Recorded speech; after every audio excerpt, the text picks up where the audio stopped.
Hello everyone, welcome to day 8 of legal knowledge with mister council.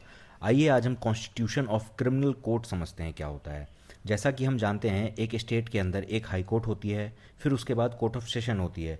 उस court of session में एक session जज होते हैं और उनके पैरेलली होते हैं एक एडिशनल सेशन जज, जिनके पास अगर हम पावर ऑफ पनिशमेंट की बात करें तो up to death sentence and life imprisonment होती है। लेकिन अगर सेशन जज या एडिशनल सेशन जज अगर कोई डेथ सेंटेंस पास करते हैं, then in that case death sentence is subject to confirmation from high court.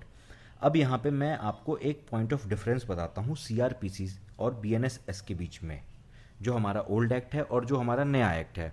पहले सेशन जज के बाद असिस्टेंट सेशन जज हुआ करते थे, जिनके पास पावर ऑफ पनिशमेंट जो थी वो अप टू 10 ईयर्स तक होती थी। लेकिन अब नए एक्ट बीएनएसएस में इस पोस्ट को ही अबॉलिश कर दिया है, यानी कि अब उसके बाद, चूंकि हमने दिल्ली का एग्जांपल लेते हैं अगर, तो यहाँ पे सेशन जज के बाद कोर्ट ऑफ सीएमएम होती थी, यानी कि chief metropolitan magistrate, metropolitan magistrate वगैरह वगैरह।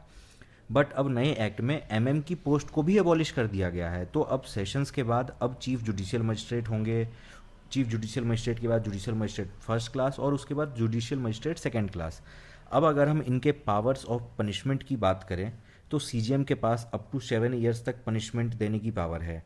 जीएम फर्स्ट क्लास यानी कि जुडिशियल मजिस्ट्रेट फर्स्ट क्लास के पास up to 3 years plus 50,000 fine, जो पहले पुराने एक्ट में 3 ईयर्स प्लस 10,000 फाइन था।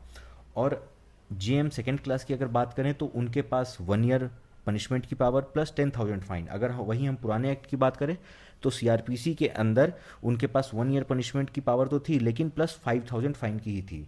थैंक यू गाइज, फिर मिलते हैं।